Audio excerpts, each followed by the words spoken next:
युक्ति टून, जहाँ मिलती है फन, लर्निंग और स्टोरीज।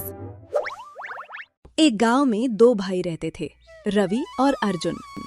रवि बड़ा भाई था, शांत, जिम्मेदार और मेहनती। अर्जुन छोटा था, हंसमुख लेकिन बहुत आलसी। पिता खेती करते थे। रवि रोज सुबह जल्दी उठकर खेत चला जाता। अर्जुन को जगाना मुश्किल था। कभी बोलता, भैया 5 मिनट और सोने दो। कभी कहता, आज मौसम अच्छा नहीं है। माँ हर दिन समझाती, अर्जुन बेटा, जो आज का काम आज नहीं करता, कल पछताता है। लेकिन अर्जुन पर कोई असर नहीं होता। एक दिन पिता ने कहा, मेरे पास एक पुराना बगीचा है, सूखे पेड़ों से भरा। जो इसे संवार दे वही इसका मालिक होगा। रवि के चेहरे पर चमक आ गई। अर्जुन बोला, भैया पेड़ इतने सूखे हैं, मेहनत बेकार जाएगी। लेकिन रवि तैयार था। अगले दिन वो बगीचे गया। धूल उड़ती थी, पेड़ सूखे थे, घास ने पूरा इलाका ढक रखा था। रवि ने फावड़ा उठाया और काम शुरू कर दिया। अर्जुन दूर बैठकर उसे देखता रहा। अरे, इतना क्यों मेहनत कर रहे हो? जब फल लगेंगे मैं भी मदद कर लूंगा। फल उन्हीं को मिलते हैं जो पेड़ लगाते और संभालते हैं। रवि रोज सुबह बगीचा जाता, मिट्टी पलटता, झाड़ियों को हटाता, सूखे पेड़ों को काटकर नए पौधे लगाता, कुएं से पानी खींचता, खाद बनाता। ये सब आसान नहीं था। कभी हाथ छिल जाते, कभी धूप से सिर दुखने लगता। लेकिन रवि ने हार नहीं मानी। गांव वाले उसके पास आते, इतनी मेहनत कर रहे हो बेटा। एक दिन ये बगीचा खुद बोलकर बताएगा कि मेहनत क्या होती है। उधर अर्जुन दिन भर नीम की छांव में सोता, खेलता, घूमता और कभी कभार रवि को देखकर कहता, मुझे भी हिस्सा देना भैया। तकरीबन 3 महीने बीत गए। एक सुबह रवि बगीचे पहुंचा तो उसने देखा सूखे पेड़ों पर छोटी छोटी हरी कोपलें निकल आई थीं। जहां उसने नए पौधे लगाए थे, वहां हल्की हल्की खुशबू फैल रही थी। रवि की आंखों में खुशी थी। पूरे गांव में चर्चा होने लगी, रवि ने तो कमाल कर दिया, इतना सूखा बगीचा जीवित कर दिया। पर अर्जुन के मन में अजीब सी जलन होने लगी। मेरे बिना भी सब कर लिया।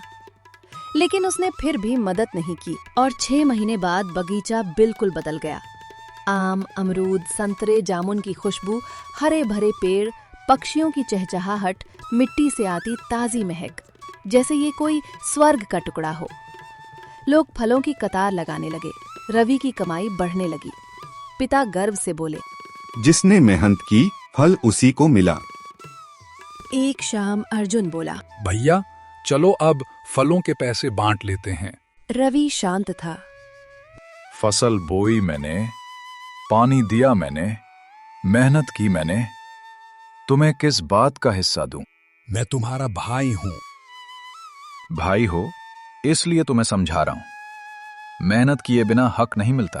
अर्जुन रोने लगा। उसे लगा कि सब उससे दूर हो गए हैं। पिता ने अर्जुन को अपने खेत का छोटा सा हिस्सा दिया। इसे संभाल कर दिखाओ। अर्जुन ने कोशिश नहीं की। मुझे मेहनत पसंद नहीं। फसल सूख गई। अर्जुन को पहली बार समझ आया मेहनत ना करने की कीमत क्या होती है। एक दिन अर्जुन बगीचे में जाकर शांत बैठा रहा। हवा में घुली सुगंध, पेड़ों की ठंडी छाव, मिट्टी की ताजगी, इन सब ने उसकी आंखें खोल दी। वह रवि के पास गया और बोला, भैया मुझे माफ कर दो, मैंने मेहनत को कभी समझा ही नहीं।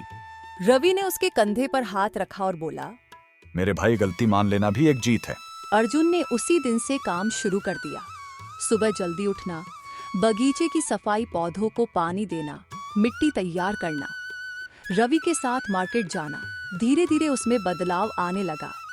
6 महीने बाद अब बगीचा और भी सुंदर हो चुका था।